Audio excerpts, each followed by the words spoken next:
Hello, this is Nathan, and I want to look at the question, very important question, very relevant question for today. What is the doctrine of the Lesser Magistrates? And this is, of course, based on the Reverend Matt Trewhella's work, Pastor Matt Trewhella. And if you're thinking about buying his book, don't hesitate, just go ahead and buy it. The link, well, you can search it on Amazon. The link is probably in the description if you want to help me out. Anyway, so the doctrine of the Lesser Magistrates, first question, following to some extent the outline of his book, is what is the doctrine of the Lesser Magistrates? And the answer is a simple one. This is not a complex, esoteric problem. So, when the superior or higher civil authority makes unjust or immoral laws or decrees, the lesser or lower ranking civil authority has both a right and duty to refuse obedience to that superior authority and, if necessary, to resist. All right. So the lesser magistrate, the lower guy in the totem pole, is putting himself in between somebody powerful intent on doing harm to the person below him or people below him. All right.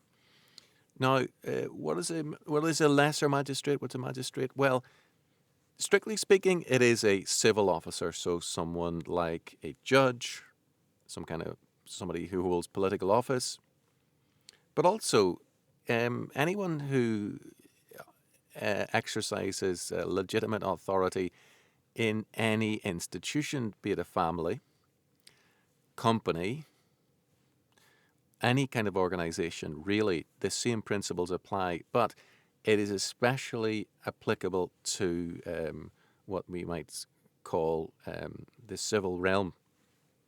All right. Now, again, it's not difficult stuff. So, the doctrine is rooted in interposition, and the clever people among us will have noted that inter and position, it's a compound word, Latin roots. It's putting yourself in between. It's standing in the gap, as the Bible sometimes puts it.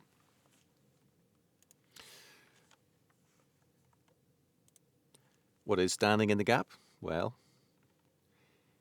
it's standing in the gap between the oppressor and his intended victim in terms of the higher authority of God's law, thus abating God's just judgments on straying nations. So, the standard, right away, the standard is God's law. And it's very interesting, isn't it, that the common law people who may have no claim, many of them, to be Christians, may even be formally a member of another religion, I don't know, call it the law of God. Now, this should clearly guide our decision-making. So we have the sovereign man movement who says, well, I'm essentially opposing injustice, not in the name of God and his laws, but in the name of that individual man and whatever whim, perhaps that's being unfair, but whatever proceeds out of his being. So we should be careful of not making any binding alliances with people who do not speak for God, but who speak for men. And in terms of the higher authority of God's law, thus abating God's just judgment on straying nations. So the idea contained here within the idea of interposition, it's a covenantal idea based on the covenant of implicit or explicitly made with nations, that the nation that goes on sinning and sinning and sinning in the civil realm, in the realm of justice, will eventually be set aside and destroyed.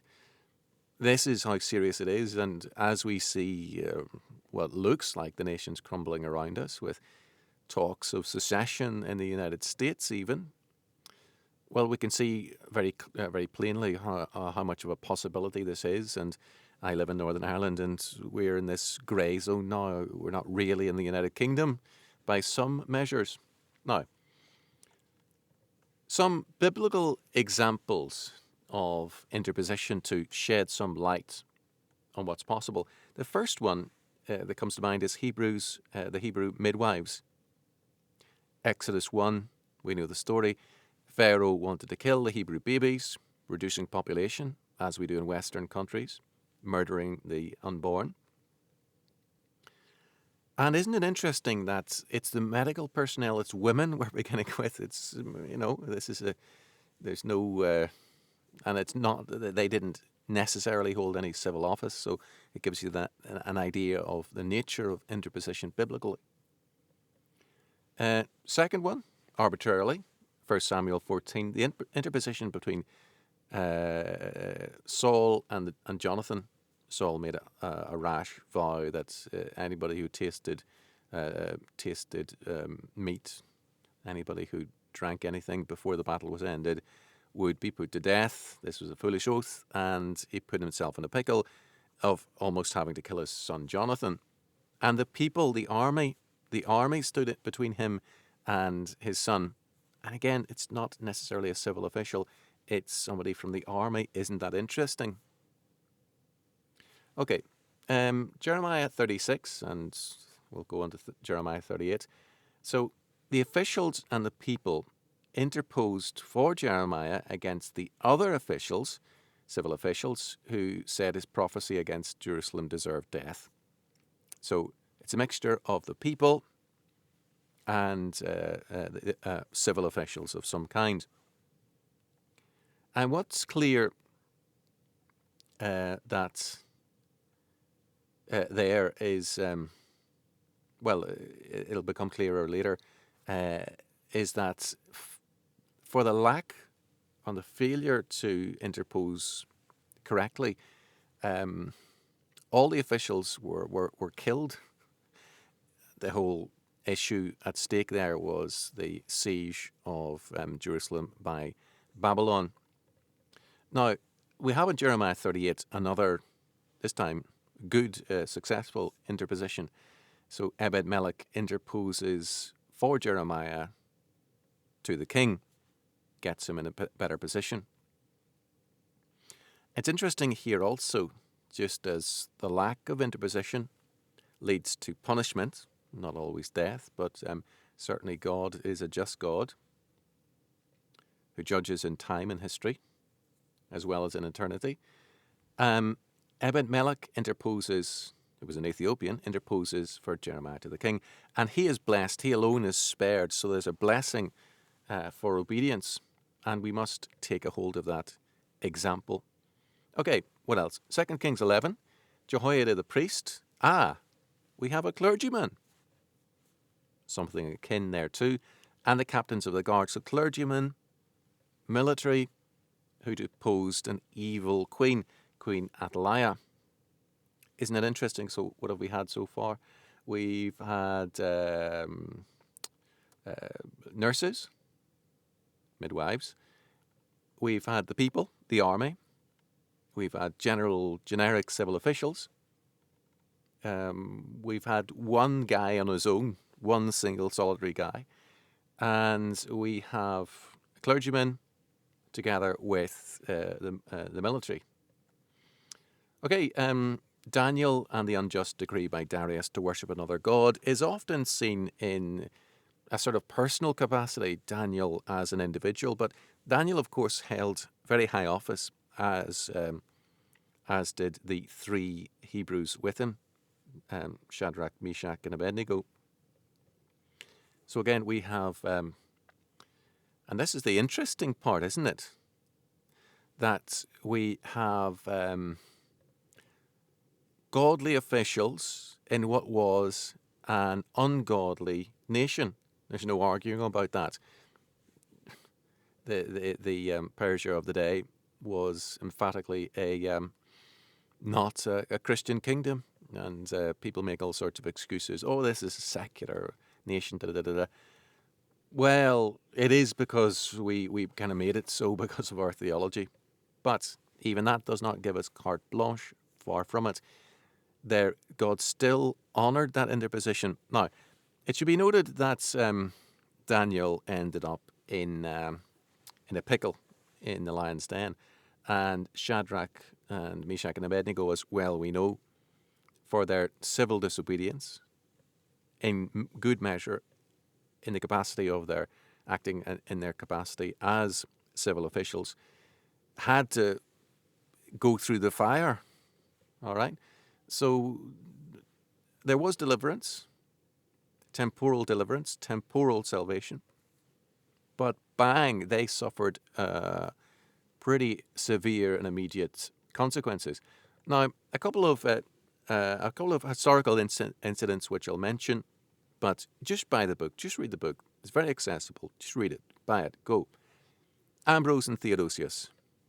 Ambrose, a Christian bishop, defied the Christian Emperor Theodosius, who went a bit rogue, as it were, and ended up killing 7,000 people in Thessalonica unjustly.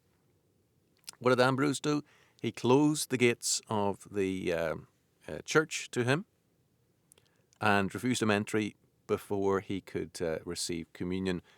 And this is the top guy, the absolute top guy, Theodosius, the emperor himself, in what was not a totally Christianized Roman Empire, who was challenged by a guy with no civil power, but he had the power of God on his side. Again, a clergyman who tamed an emperor. What a marvel! How great is God's power? Okay, where are we? Laszlo Tux. Okay, Laszlo Tux, in Timișoara, I think it was it Timișoara?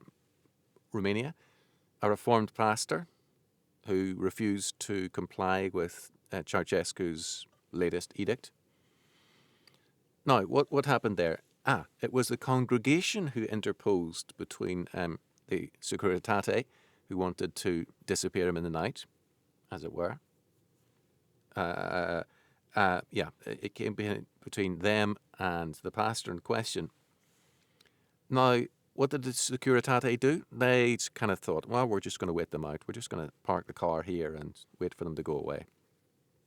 They didn't go away. And in fact, the crowd grew and grew and grew until there were thousands surrounding Pastor Tux's house. And a few weeks later, guess what? Ceausescu was toppled and he was hung in the street.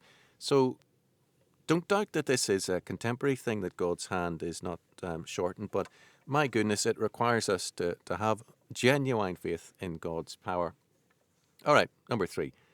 Okay, what have we got here? All authority is delegated. All authority is delegated. Delegated from God, naturally. So Daniel 4:17 is extremely clear in this, but the whole Bible is of the same character. Daniel 4:17.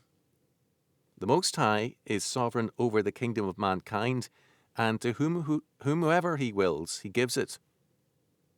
So the authority is not delegated. He doesn't give us a bucket of authority, give a bucket of authority to a particular nation and say, oh, just do with it what you like. It's delegated, so he doesn't sign it over to the civil official without any qualifications. They are duty bound to act in his name. And James 4:12 again says, there is only one who is lawgiver and judge. Now, we prickle at this, and maybe you're prickling at this, saying, ooh, I don't like the sound of that. But what is the original sin? Genesis chapter 3:5, but to be as gods, knowing or determining for ourselves what is good and evil. If we hold to the autonomy of man as individuals, or even worse, because of its potential ramifications for civil officials, then we're just recapitulating. We're performing again the original sin of determining for ourselves what is good and evil. All right. So we get a little bit confused at this point, and I think there's a kind of a black spot in our blind spot in our rear view mirror at this point.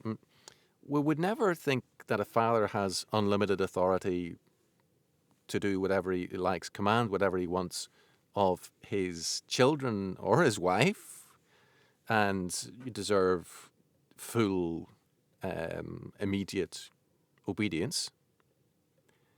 We certainly ought not to expect a pastor in the church to have full authority, expect complete obedience from his parishioners, and neither Jeff Bezos or whatever company you care to name ordering his employees to rape, pillage, and do whatever else. But we have this blind spot with regard to the state, as if this was some special category. But it's not. All authority is delegated from God. And if we talk about individual governments, the individual has no right, for example, to commit suicide. There is no divine right. The divine right is very undivine. It's satanic. There is no... To say that a king has a divine right is to say that the king is divine, or applying that to the clergyman, the divine right of clergy, well, the clergy would have to be divine. No, the only divine right there is belongs to him who is divine. All right. So, the duty of the lesser magistrates. So, A. Oppose and resist any laws or edicts from the higher authority that contravene God's law. Oppose and resist any laws or edicts from the higher authority that contravene God's law. As we've seen, this was done by the Hebrews in a very pagan kingdom. It was still their duty. Couldn't shirk it. All authority, even the Darius and Artaxerxes' authority, came from God, was delegated from God. So this nonsense of I'm just doing my job is nonsense. This idea that there's a virtue in unlimited obedience to civil authorities no matter what is a total invention. It's a total perversion. And furthermore, not to oppose or resist unjust laws because of the nature of the civil magistrate as a representative of the people, under him, as it were, means that that person, and he represents those above him in his application of that law, means that for him to fail or hurt or fail to resist those unjust laws means complicity. So there's no shirking that off. There's no way to magic that away. It sticks to us like those burr things that you get sometimes when you're on your woolly socks. So, what else? B. Protect the person, liberty, and property of those who reside within their jurisdiction from any depredations from the higher authority. From any depredations from the higher authority. Well, depredation, well, if we're thinking of depredations, well, there are so many in modern times. Coinage that we have is a thieving currency. There should have been something done 300 years ago with the foundation of the Bank of England. What else? Well, these regulations that affect us, affect every aspect of our life, coming from all directions. These are depredations that should be resisted. But what does this require? That requires that we know as Christians the law of God. It requires that churches teach the requirements which never pass away that we have before God. We just need to know in detail the difference between right and wrong. And it's not going to spring into our heads automatically. We're not going to get it from the so-called law of nature, which is no law at all. What does the law of nature say about money? Well, nothing. It says nothing. Clearly. They are not to implement any laws made by higher authorities that violate God's law and, if necessary, resist them. All right. So again, there's a need for meditating day and night, as the Bible says, on God's law, especially for the lesser magistrate. They have an especial duty to know the difference, biblically speaking, really speaking, genuinely speaking, between good and evil. And he gives several heads explaining why the special position of the lesser magistrates, why he has a special position. Well, they have a God-given authority which they can invoke, and it is a real authority, and we must be careful to speak against authorities casually. And the book of Jude talks about this, that it's a vile thing to revile authorities, and it is indeed something punishable by death, for instance, to curse your father or mother. So we must be careful. Their authority is real, although they can abuse it. They have second point, they have a power and support base on their side. They often have precedent on their side. They have access to a public forum. They can articulate you can imagine, in which they can articulate their grievances, members of parliament, members of Congress, and so on. And through their office, they have access to funds and personnel to provide relief and refuge and protection. Another head, he says, they can be a terror to the oppressors. And it's one thing for Jimmy Basement Dweller 333 to say, you're not doing that right.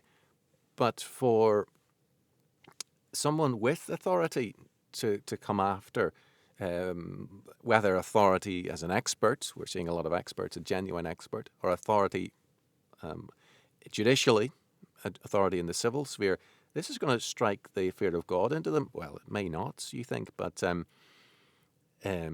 these people are not necessarily of high moral character who are doing evil in the civil realm. They often go unopposed. So they have the best chance of dealing with injustice without the upheaval of revolution and civil strife.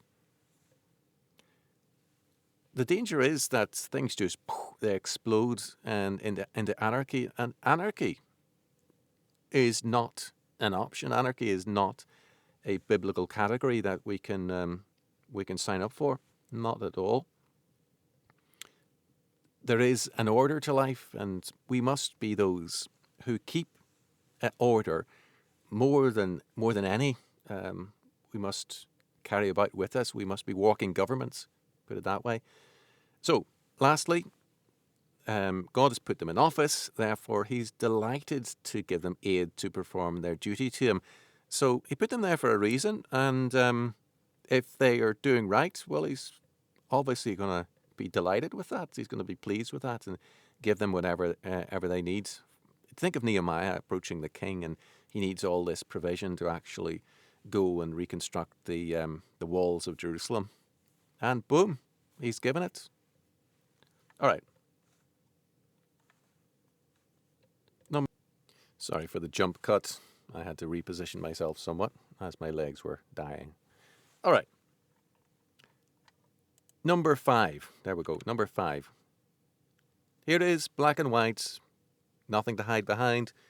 The objective standard is God's law. Now, we've lived in muddle land for a long time. And we've had this idea of democracy, and people are basically good, and everything's just pretty good, really generally. And in the Western world, meanwhile, hundreds of millions of children have been killed. Illegal wars have killed millions even since the year 2000, just through the Western powers. It's an absolute bloody time of slaughter that we're living through because we've rejected the objective standard of God's law.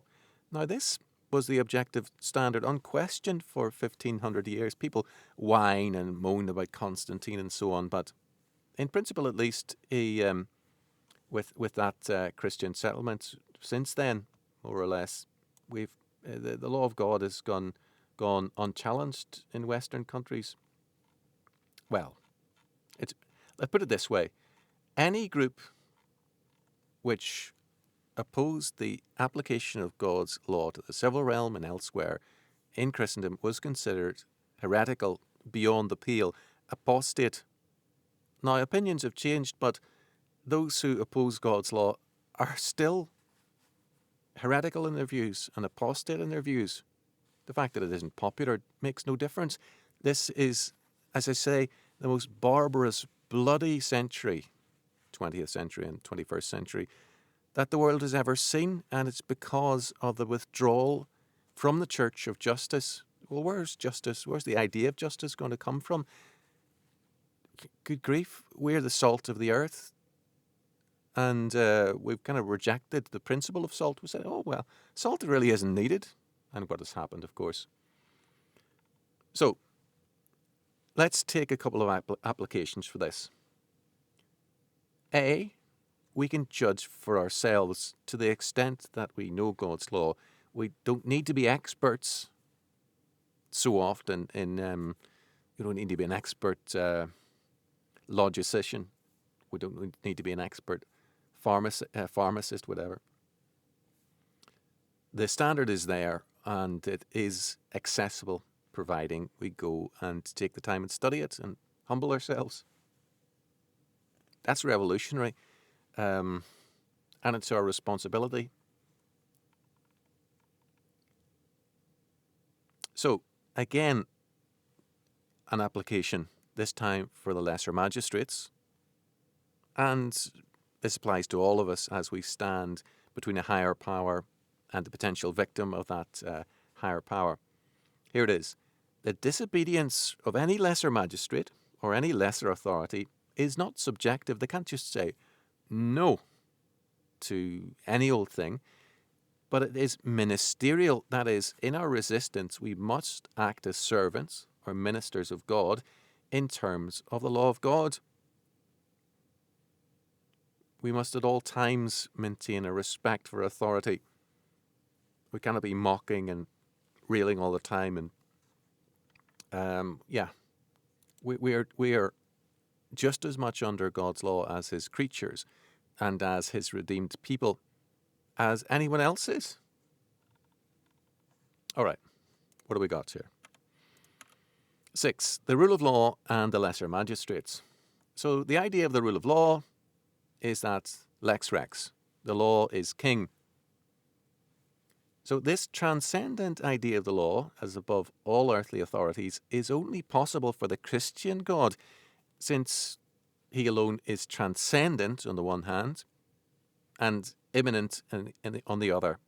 Only God, the Lord, is totally sovereign, claims total sovereignty over all the world, and has revealed himself in his Son and through his word. This is not true of the Muslim God. It's not the same thing. So the idea of the rule of God, universal rule of God on the earth, is only possible for Christian law, for biblical law, the law of Christ, the law of God.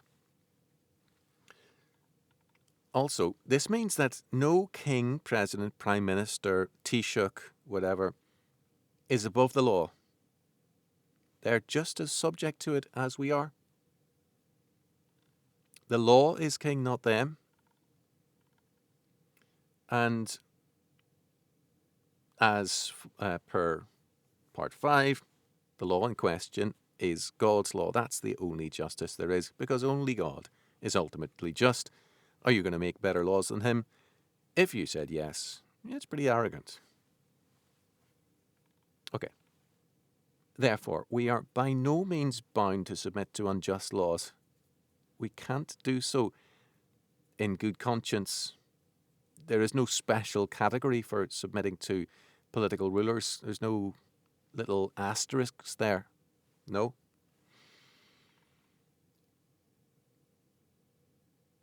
It goes on and says that as society slips from its biblical law moorings, there's 2 options. Number 1 is resistance.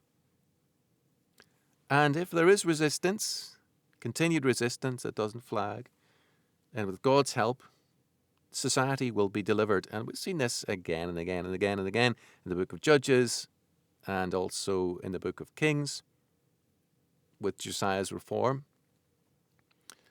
We've seen society delivered to an extent.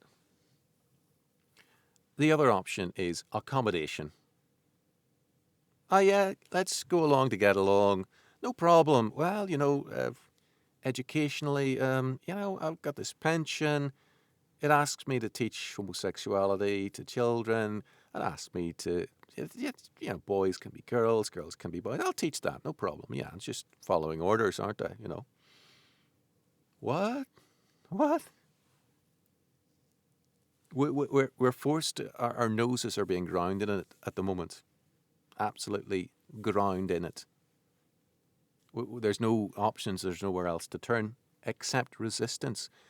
Not any old resistance, not resistance in the name of man, but godly resistance.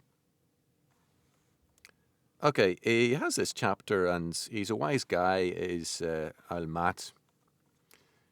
I don't quite get it, but it's probably an important point. That is to say that there's no selective depravity. So all men are equally fallen, equally depraved. It's not just the powerful who are specially fallen. Now they have special powers, greater powers than others, through money, political power, military power to express their badness. But we can't go under the democratic idea that the people are good, the powerful people, the capitalists, whatever, are bad. That is clearly not justifiable biblically. Lesser magistrates can do as bad and worse as higher magistrates. And if you read the book, you'll see his examples. And we've already mentioned Ebed-Melech. Ebed-Melech was a lesser magistrate who had to petition the king. There were a group of other lesser magistrates who petitioned the king to actually kill Jeremiah. So the lesser magistrates actually wanted to do much worse than the actual top magistrate, the king, Zedekiah. So there's no guarantee that the evil is going to come from a lesser person, and the higher magistrate, the greater magistrate, however you want to put it, has an equal and greater responsibility to do all these good things and intervene. All right, so what have we got? 8. The response of the lesser magistrate. Now, I'm not going to tell you anything you don't know here. This is not going to be a surprise. It shouldn't be, at least. All right, the response. So the magistrate is not going to simply say, oh, I'm sorry for doing bad things. I promise I won't do it again, and then change his or her ways. That's not going to happen. It didn't happen when Pharaoh was confronted. It didn't happen when King Zedekiah was confronted. He just threw the word of God away, burned it up. It didn't happen with Caligula when Petronius interposed between him and the Jews. It didn't happen with Charles I. Oh, I'm sorry. Oh, I'll promise. I'll never do it again. Well, there's going to be a fight, and it's very possible that the lesser magistrate could end up losing his property, liberty, life, or all three. That's the way it is. And they could even be smeared in posterity by the false writing of history. You could be absolutely disgraced. So there's no technical solution to this. It requires that we have godly and courageous magistrates, authorities. Be strong and courageous and very courageous. There's no possession of the land, as it were, without courage. And if we don't have courage, if we feel we lack courage, well, what are we going to do? Well, we're going to ask God, aren't we, to provide that. All right. Lastly, the role of the people. So what about the people? Well, very likely you have some authority. So whether it be a parent, a teacher, any when you hold position in a company, you have an authority. You are in a position to interpose between a greater authority and a lesser authority. But if you don't hold civil office, what can you do? Now, he says, and he uses the example of the Jews in their tens of thousands who petitioned or remonstrated, brought their grievances to Petronius when Caligula was trying to put his own image in the temple of Jerusalem. What should we do? We should rally behind him. support him when he needs, when he makes a stand, when he takes a stand. And I think of the Bernician, who's bringing charges. Oops, the screens have gone. Bringing charges against the UK government, civil government. Well, that rallying behind him could be financial, could be providing that legal financial aid. It could be just writing to your MP, emailing him, petitions.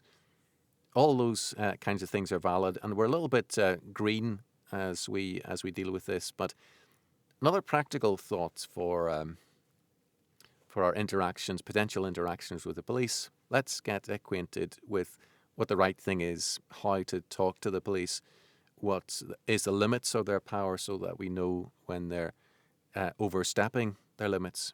And policing in the UK is by consent, so we need to know, not that we thereby exercise our rights as sovereign individuals, far from it, but that we might know how to comport ourselves in a godly manner and, as much as possible, live free and righteous lives. There's a lot of legwork has been done already in that regard. So there are many videos out there saying, well, how should I speak to the police? And it may come to having to appear in court. That may happen. The Bible gives us promises in the New Testament regarding that. So it's not to be counted as an unusual thing that we should be called to give an account for living as a Christian. But again, there people have done legwork there, and I know of cases where men have saved their families from children from being abducted by the state through an understanding of common law, which is in large measure biblical law, and which emphatically recognizes biblical law. So we as a people, let's inform ourselves, let's meditate about how to interact with police, courts, etc. But the most important thing is that we are in right relationship to God, walking with God humbly, applying His law to our own hearts. He's not going to bless us if we've got one foot in one camp, another foot in another camp. He's not going to bless us if we just want our own will to be done. He kind of, as it were, he can see it a mile off.